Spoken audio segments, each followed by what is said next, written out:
We've been in this series, Trust Me, and the series comes out of John 14, 15, and 16. And I've said every week, these are like the last words of Jesus. It's the last teaching that he does to his disciples. And he starts like this. He says, hey, don't let this rattle you. You trust God, don't you? Trust me. Now, how timely are those words? Don't let this rattle you. You trust God, don't you? Trust me, right? And then he tells us why he wants us to trust him, why he wants his disciples to trust him. He tells them how to trust in him. And then in John 15, he says this, I've told you this to trust me so that my joy may be in you and that your joy may be complete. We talked about this last week. How great a comfort it is to me, and I hope to you, that Jesus cares about two things, his joy, but not just his, mine. And that the reason he wants me to trust him is not just to make him happy, it's to make me happy. That's what he wants. And so he is saying this to his disciples, and in the moment where he is telling them to trust him and that he wants them to be filled with joy, he says this, if you'll go to the next one, rather though, in this very moment, you are filled not with joy, but grief. You are filled with grief because I've said these things. What things? That he's about to die. He's going to leave. He wants them to trust him. He wants them to be filled with joy. That's why they should trust him. And in the moment, they're talking to Jesus. And he says, I want you to be trusting me to be filled with joy. Instead, they're filled with grief. How many of you are fans of the Olympics? Anybody else? Is that big in your family? Yeah, for me too. How many of you watch swimming any other time of the year except for every 4 years during the Olympics, right? Or gymnastics, or track and field, right? Yeah, it's just during the Olympics where I'll get super into it. Okay, so we've been watching the track and field qualifiers and the running events particularly. And if you think about a running track, a track is designed for one thing. What is it? Running. That's what it's made for. So the surface of the track is kind of responsive. It's spongy to spring those runners along quicker. It's got lanes so the runners know where to stay. It's got markers to tell them how far they've gone and where they should start. Even the corners on a track are banked in a scientific way to allow for every runner, no matter the lane in, to essentially have the same advantage, okay? And I know there's some advantages there, but even the turn is designed for running. You know what a track is not designed for? Hurdles. Have you ever thought about that? I mean, on this thing, made for running, whose idea was it? They were thinking one day and they're like, you know what we should do? We should put some sticks out there. And so that when people are running, we'll trip them. Like 70% of the time, it'll go great, but 30% of the time, the person who has trained for 4 years is gonna fall on their face. You ever think about that? I mean, nothing fills me with anxiety when watching the Olympics like watching the hurdles. And it is because these people have trained for one thing for 4 years, and a fraction of an inch causes them to trip and stumble, and they find themselves laying on the track, watching the race continue in front of them, and they've lost. And in that moment, what I feel as a spectator is that this is not how it's supposed to be. And I think what they probably feel as they watch the race disappear from them is what? This is not how it's supposed to be. And so I'll leave that up there for a second because the other day I was reading a book and the book's about grief. And the author defined grief like that. And I think he's right. Grief is the experience, and you've had this before. This is not how it's supposed to be. You're running the race of life. That's a biblical image.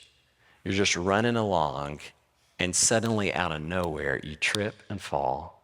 Something you didn't expect, something that wasn't supposed to be there. And there you are laying on the track while everybody's running away, and you feel like what? This is not how it's supposed to be. It's pretty telling, isn't it? All right, let me show you what Jesus says about grief. Man, I want you to pay attention to Jesus' words this morning. Look what he says. He senses his disciples' grief.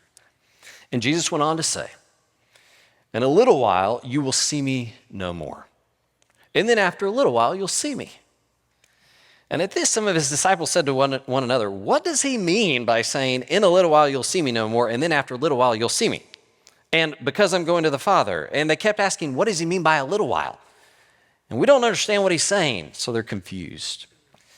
And Jesus saw that they wanted to ask him about this, so he said to them, are you asking one another what I meant when I said, in a little while you'll see me no more, and then a little while you'll see me? And they're like, yes. Very truly I tell you, you will weep and mourn while the world rejoices. You will grieve, but your grief will turn to joy. And a woman giving birth to a child has pain because her time has come, but when her baby is born, she forgets the anguish because of her joy that a child is being born into the world. And so it is with you. Now is your time of grief, but I'll see you again and you'll rejoice, and no one will take away your joy. And in that day, you will no longer ask me anything. Very truly, I tell you, my Father will give you whatever you ask for in my name. And until now, you have not asked for anything in my name. Ask and you will receive, and your joy will be complete. What's Jesus talking about here? In John 14, 15, and 16, he is talking often, generally, about what is in store for disciples of Christ like you and me. But right here in John 16, he shifts from talking generally to getting very specific. He is talking about the fact that he is about to leave. He's going to die. What's he talking about? The cross. And then he is going to return. He points to that in a second. But he focuses in really clear. He's not talking anymore generally about what's going to happen, but immediately what's going to happen next. And he says, I am going to leave. I'm going to die. And what this produces for the disciples, first of all, is confusion. They're thinking, wait, what? He's going to leave? What does he mean by he's going to leave? Why does he keep saying he's going to leave? What's up with Jesus? Why is he talking about this? And then as soon as they understand what he means when he says he's going to leave, it turns to grief. Wait, why? And so the pattern in this passage is this one. They're confused. They say themselves, they don't understand this. And immediately their confusion turns to grief. So they start with what? Wait, what's happening? To why? Wait, why is that happening? How many of you can relate to that before? Yeah, probably most of you. But then look with me at these three verses, 16, 20, 22, and 24. Look what he says. You will grieve, but your grief will turn to joy. And then 22, now's your time of grief, but I'll see you again and you will rejoice and no one will take away your joy. 24, ask and you'll receive. What should you ask for? Joy, that your joy will be complete. Okay, let me throw this up on the screen. Jesus says you're confused. That has led to your grief. But you know what's going to happen? Joy for you. Look at that pattern. I'm trying to put this as simply as I can. He says the pattern of your life in the coming days is going to be confusion, grief, joy. Now, I think for those of us who are familiar with the story of Jesus, we forget how crazy this is. In my notes right here, I said, this is craziness. Look at it. This right here is what the world calls foolish. This is not how you get to joy. Think about the runner on the track, the hurdler. How does a hurdler get to joy? Well, they have a strong start. They have quick leg work. They don't trip. And they make it across the finish line to victory, and that produces joy. So the pattern of the hurdler would be strong start, strength, stamina, speed to joy. Right? No problems. Okay, that's the pattern that the world would say makes sense. That's the wise pattern according to the world. And Jesus says, no, it's not going to look like that. It's going to be like the hurdler who is tripped on the track while everybody else is running. And for that person, for you, this is going to be the path to joy.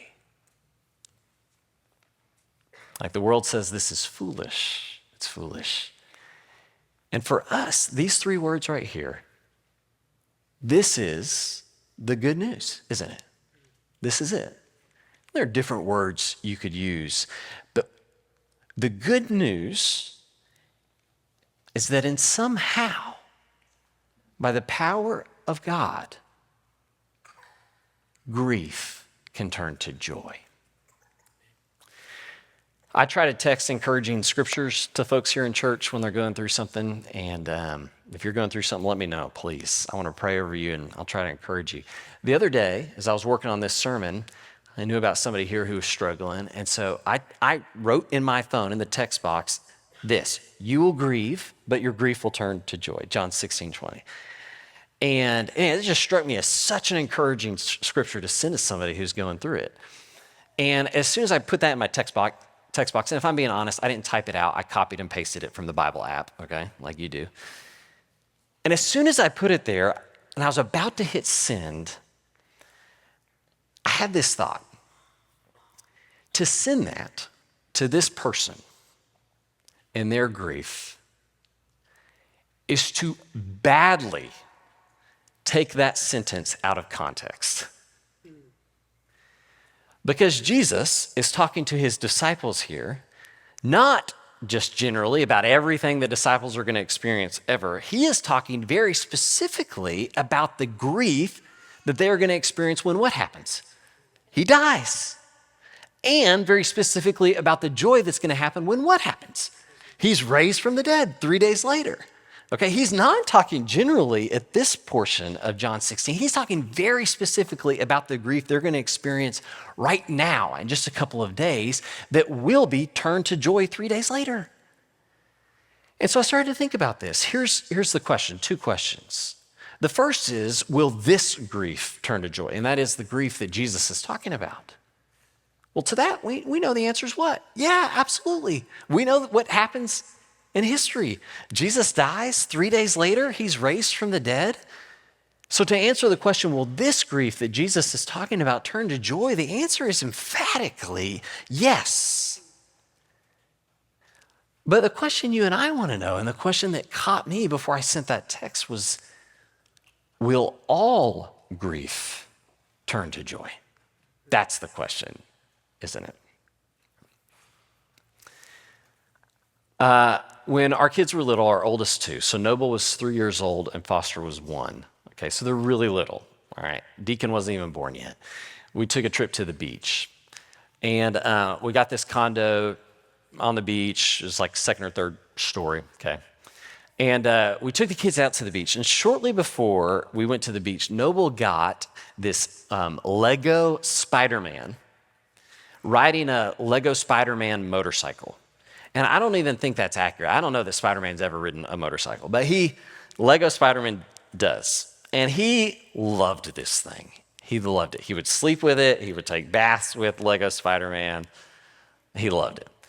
And so when we went to the beach, what do you think he wanted to take to the beach? Lego Spider-Man. And so it didn't matter that mom and dad were like, no, let's leave that at home, or let's leave that in the room. He wanted to take it to the beach. He loved it more than anything in the world at that time.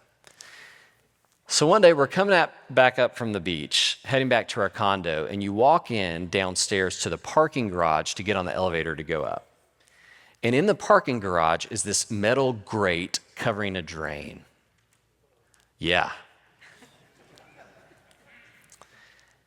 And we're walking in, we're tired from the beach, we're loaded down with stuff. He's carrying one thing, Lego Spider-Man, and he trips.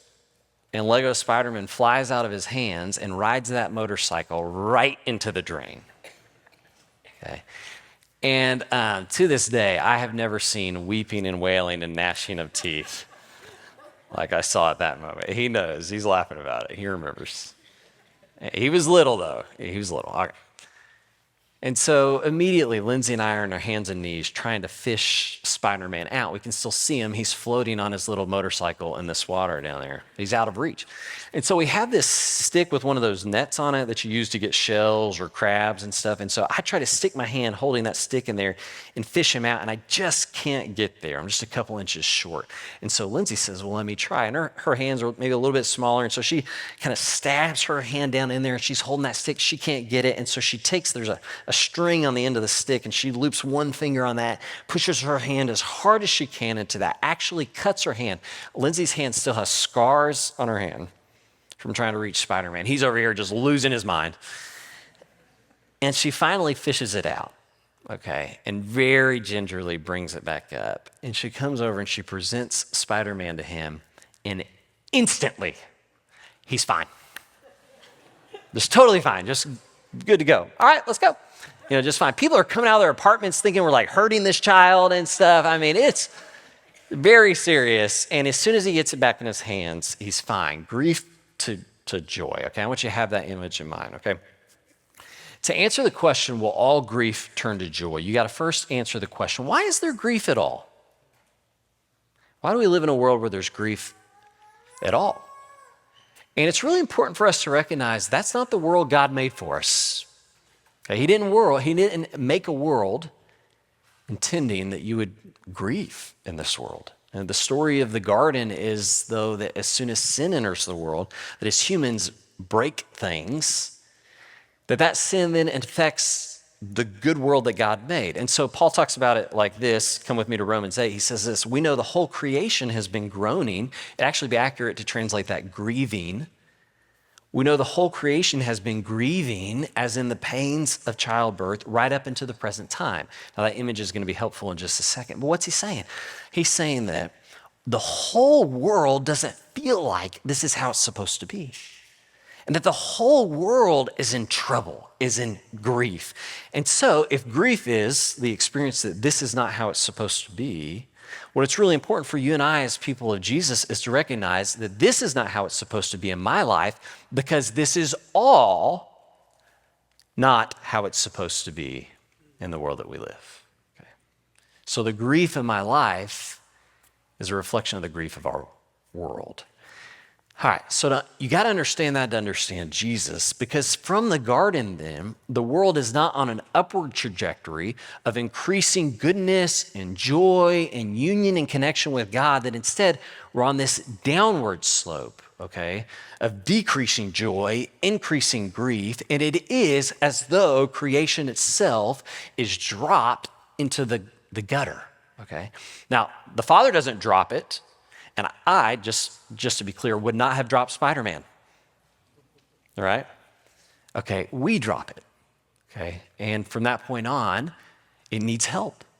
And so that helps us to understand Jesus, because what does Jesus do? Jesus descends for the purpose of, at great pain to himself, capturing and drawing out what has been dropped and pulling it up towards himself to redeem it, magnify it, glorify it, and make the thing that's been lost and broken the instrument or vehicle of our joy. Okay, that's the work that he's about, is to descend, to grab hold of that grief and to pull it to joy. So somebody I love illustrated this recently, an author I read, and said it looks like this, and I showed you this not long ago, that the shape of Jesus's work is a J shape. And I like this, okay?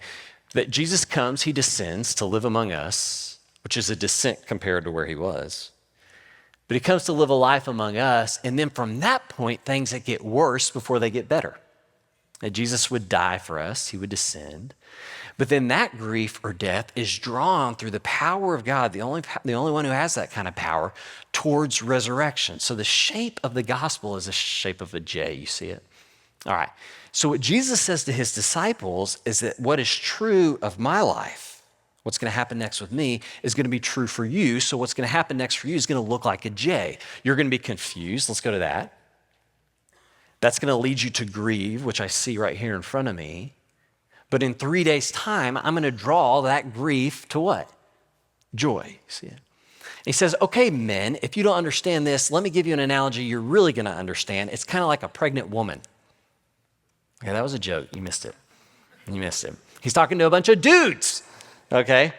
And he's like, hey, here's something we all understand. Well, half of us don't understand it as well, okay? But this is what he says. He says it's like a woman who becomes pregnant, and through the process of pregnancy and delivery has great pain, but she's willing to go through that because she knows there's joy, that God turns that pain into joy. So let me read you the passage. A woman giving birth to a child has pain. Literally, it's grief. It's the same word that he uses to talk about the disciples. A woman giving birth to a child has grief because her time has come, but when her baby's born, she forgets the anguish because of her joy that the child's born into the world. I've shared this story before, and I can't hardly talk about it, so I won't at length. But when Lindsay and I had our firstborn, Noble, the delivery was bad. It did not go very well. and we had some complications. And there was a moment where I thought I told you I shouldn't have talked about it. I was concerned for her life for a moment. And so I, in that hospital room, made a decision in my mind. We will never have another kid. Never, right? And, but a year later, she'd made up her mind differently and was ready to have another kid. And we had Foster, praise God for that. And then 2 years later, we had Deacon, okay? So I can remember telling her, you may not remember, but I do, right? And I'm not sure about this. Well, what is it? It's not that she forgot the pain, but what happens is the joy of that child, okay, works its way back into the memory of that experience, right? Okay, and it begins to color that experience of pain. And sure, she still remembers. She just doesn't mean she forgets the pain in the sense that she doesn't remember, yeah, having a baby hurts a lot. But the joy of these 3 boys was such that she wanted to do it again because it reframes the memory. Ladies, am I anywhere close to right? Yeah, okay, if not, take it up with Jesus.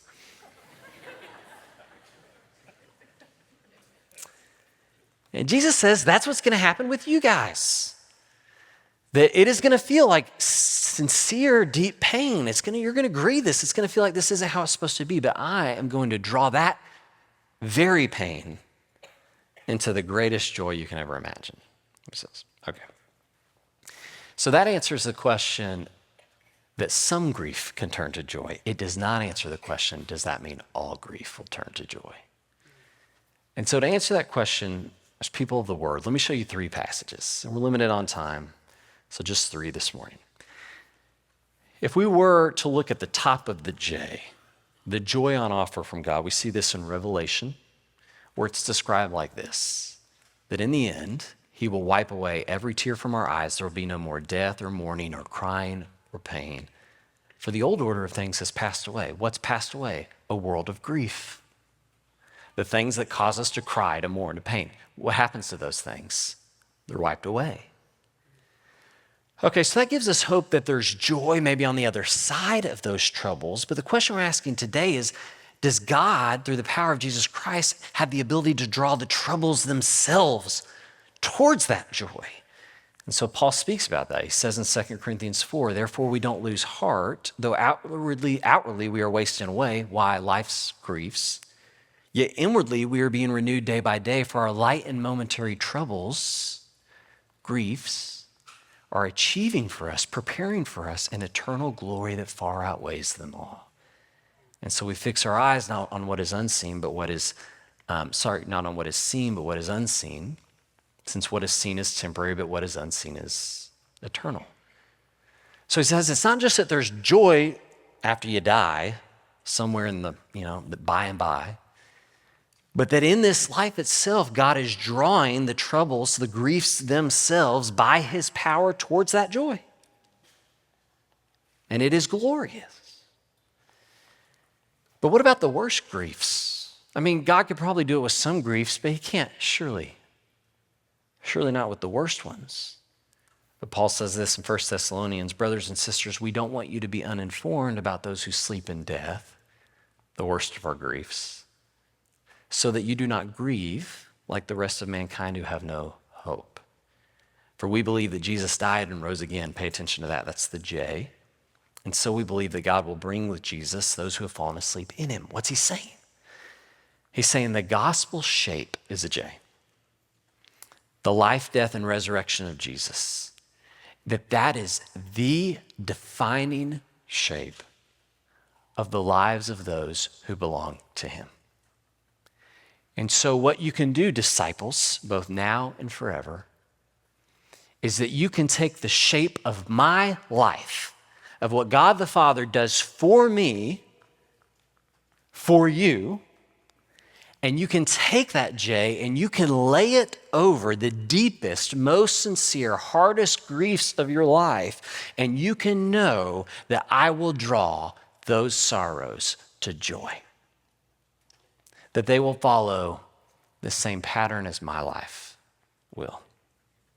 And so what can happen then in our griefs, in the moment we are in our grief, is because we know the joy that awaits us, the joy that he is preparing for us, the joy itself filters back down, works its way back down into our lives in our griefs. And so it changes, Paul says, the nature of our grieving so that we don't grieve as those without hope. Why? Because we believe in the resurrection power of Jesus Christ to draw all troubles and griefs to joy. And so the shape of a Christian life over time looks kind of like this. If you'll go to the next one, over time, the Christian's life kind of looks like a bunch of successive J's, where the people you know who are most at peace despite what life throws at them have that peace and joy, not because they've never had griefs or sorrows, but because they have seen how those griefs and sorrows themselves have been drawn to joy, and they can't explain it apart from the power of God. And so they enter the next sorrow or grief expecting that even as they grieve, they should expect to receive the joy the Lord has to offer. Right? Even as they grieve, they hold their hands out expecting to receive joy. Do you see it? You see it? Okay. So let me end with this. We sometimes will say, though, that makes sense to me. But in this situation, there is no amount of joy worth this grief. How many of you have felt that? And I think partly that is because of our inability to conceive of the wonders and glories of the joy God has on offer us. We're limited in our ability to see that. But I also think there's a flaw in the thinking. Let me give you a metaphor to end with that may help. Imagine you had a silver dollar, and that silver dollar is worth what? $1. Okay. So if I offered you $10 for that silver dollar, what should you do? You should take it. But what if that silver dollar was something that your grandpa gave you years ago before he passed? Or what if that silver dollar was something that like you and your best friend when you were little had traded at exchange with one another when you made a pact that you would be friends forever, and you gave her that silver dollar and she gave you one and you said you're going to keep this forever? Well, then it doesn't matter if I offered you $1 million, you're not going to take it, right? You're like, well, maybe for $1 million. But hear me out. That thing has infinitely greater value to it, right? Because of what it's worth to you. Okay, and so we think to ourselves, Lord, to lose this person, to make this sacrifice, to endure this grief, it doesn't matter what joy you have on offer to me because the grief is too much. And this person, this thing, this experience, I value too much for any joy you could ever offer to compare it, and so I won't trade it. But that is to think about the gospel of Christ as transactional, as though you give him something and he gives you in return. And to receive the joy that Jesus has on offer, you make a trade. That's not how we get the joy. Okay, the gospel is not a transaction. There's nothing you can do to earn it. There may be times in which you have to make sacrifices that the Lord calls us to, that you may have to carry your cross because he calls us to that. But you are not earning or purchasing your joy when you do that. Okay? And so I think a better way to think about it is, what if you drop that silver dollar into a metal grate, into a drain? It's not that you have traded it, it's that you've lost it.